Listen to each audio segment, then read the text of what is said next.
പിതാവിനും പുത്രനും പരിശുദ്ധ റൂഹായിക്കും സ്തുതി, ആദ്യം മുതൽ എന്നേക്കും തന്നെ ആമേൻ. ഇന്ന് സെപ്റ്റംബർ മാസം 6-ാം തീയതി ശനിയാഴ്ച. വിശുദ്ധ ലൂക്കോസിൻ്റെ സുവിശേഷം 1-ാം അധ്യായം 38-ാമത്തെ വാക്യം. അതിന് മറിയ, ഇതാ ഞാൻ കർത്താവിൻ്റെ ദാസി, നിൻ്റെ വാക്കുപോലെ എനിക്ക് ഭവിക്കട്ടെ എന്ന് പറഞ്ഞു.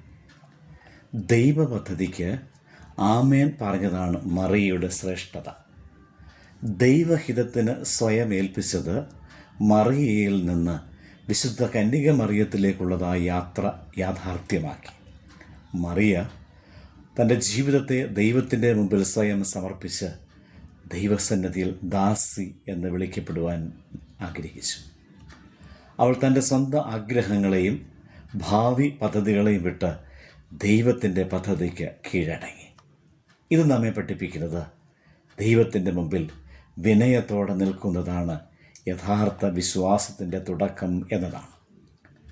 നിൻ്റെ വചനപ്രകാരം എനിക്കാകട്ടെ എന്ന മറിയയുടെ മറുപടി അവളുടെ മനസ്സിൽ ഒരു ശങ്കയോ പ്രതിരോധമോ ഇല്ലാതെയായിരുന്നു. ദൈവം പറഞ്ഞതുപോലെ നടക്കട്ടെ എന്ന് സ്വയം സമ്മതിക്കുന്നു. ഇതാണ് ആത്മീയ ജീവിതത്തിലെ യഥാർത്ഥ സമർപ്പണം, വചനത്തിൻ്റെ അനുസരിച്ച് ജീവിക്കുന്ന ഒരനുഭവം. നമ്മുടെ ജീവിതം ശ്രേഷ്ഠമാകുവാൻ ദൈവഹിതത്തിന് നാം സ്വയം സമർപ്പിക്കുവാനിടയായി തീരണം. ജീവിതത്തിലെ പ്രതിസന്ധികളിലും അത് ദൈവഹിതമാണെന്നും അതിൻ്റെ പിന്നിൽ ദൈവത്തിനൊരു പദ്ധതിയുണ്ട് എന്നുമുള്ള തിരിച്ചറിവ് നമ്മെ ശക്തരാക്കണം.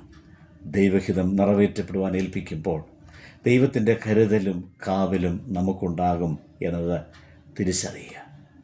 ജീവിത യാഥാർത്ഥ്യങ്ങൾ ദൈവഹിതമാണ് തിരിച്ചറിഞ്ഞ് അത് നിവർത്തിക്കപ്പെടാനുള്ള സന്നദ്ധതയോടെ ദൈവസന്നിധിയിൽ സമർപ്പിക്കുവാനുള്ള ഒരുക്കം നമ്മെ ധന്യരാക്കട്ടെ. ദൈവം അനുഗ്രഹിക്കട്ടെ.